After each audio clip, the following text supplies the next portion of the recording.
When you have nothing to defend, all you can do is attack. Welcome to Delta. In Gears of War, you never fight alone. This was one of the driving design mantras that we had from the start. It's not just about Marcus Phoenix, it's also about Dominic Santiago, it's also about the other members of Delta Squad.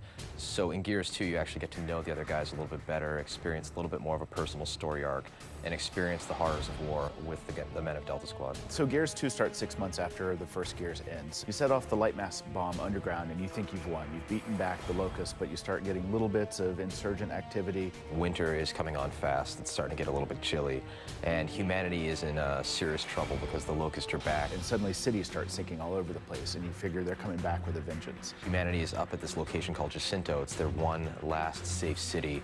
They're all coming for it, and this is your chance. And so we just do a full assault. We basically need to strike back against the Locust and find where they live and take them out, potentially, once and for all. They're the true underdog in that they're not just fighting a war for land or for power or for money. They're fighting for survival. This is a fight against extinction.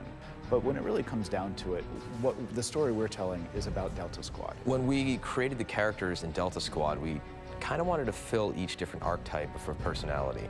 Marcus is the kind of Caucasian anti-hero. He's had a few years, a few battles on him. It never ends. Dominic is the half Hispanic best friend who occasionally, cracks a joke. If Cole used to puke on a raven, he must be tagging the walls with Chuke right now. Baird is the cynical, angry white man mechanic type who really, believes he should be in charge, but his attitude is ultimately limiting him from getting that job. As Dom and I will continue on foot. What? But they're gonna die otherwise. And then Cole is the charismatic African-American athlete who is a tremendously wonderful soldier, always eager to lend a hand and, has become a fan favorite. Come on, man, let's go. Marcus Phoenix is an enigma wrapped in a riddle. I'm not sure if the game made Marcus cool or Marcus made the game cool, but he's just a guy who's stuck in the situation and he wants out of it. And the best way to get him to be able to go back to his regular life, if there even is a regular life anymore, is to beat the Locust back. Hang in there, Rook. We'll be there soon. Let's go find Carmine. Marcus is a good leader because he just knows what he's doing. He gets to the point. It's one of those people who he's a decision maker. He doesn't waffle. He's a guy who chose his family over his duty back in the day when he went out to help his father, Adam Phoenix. Dom looks up to Marcus, right? Baird's not a leader. He gets busted. He constantly gets promoted and then gets busted down to private every single time for doing something stupid. And then, Gus, love him to death, but he's not exactly the guy you want deciding where to go because it's always going to be into the middle of him, into the middle of him. One of the new Gears you get to meet in Gears 2 is Ty Caliso, who's a longtime friend of Marcus's. They actually fought together in the Pendulum Wars. Ty, good to see you. We wanted to bring in a new, good, tough soldier, but we didn't want another over-the-top Gus or another taciturn Marcus. And, where do you go? Spiritual is what we thought. Someone who's fighting, it's something they believe in, and they believe sort of in, I won't say Bushido, but that art of the warrior and spirituality. Fate has thrown us together again, huh, Marcus? And it's just a kind of a different feel. We've really steered clear of religion in Gears. There's lots of statuary things that sort of imply a religion, but we've kind of avoided that. And so this is the first time we've maybe peeked a little bit in about what their beliefs are. Everything happens for a reason. Wait a minute.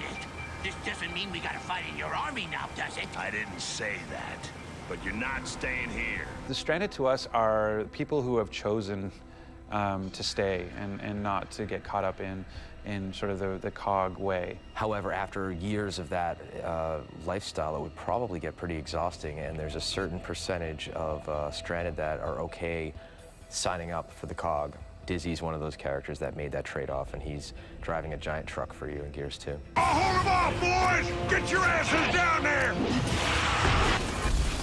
When you're making a game or a universe like Gears and you have your primary character of Marcus, you have to be very careful with how much personality you put on him because the player is projecting himself onto that guy.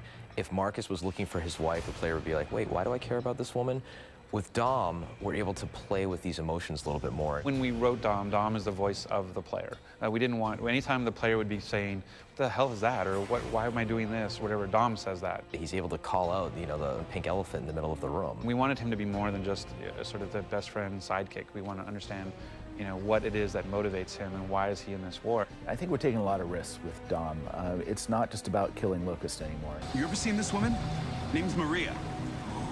Pretty.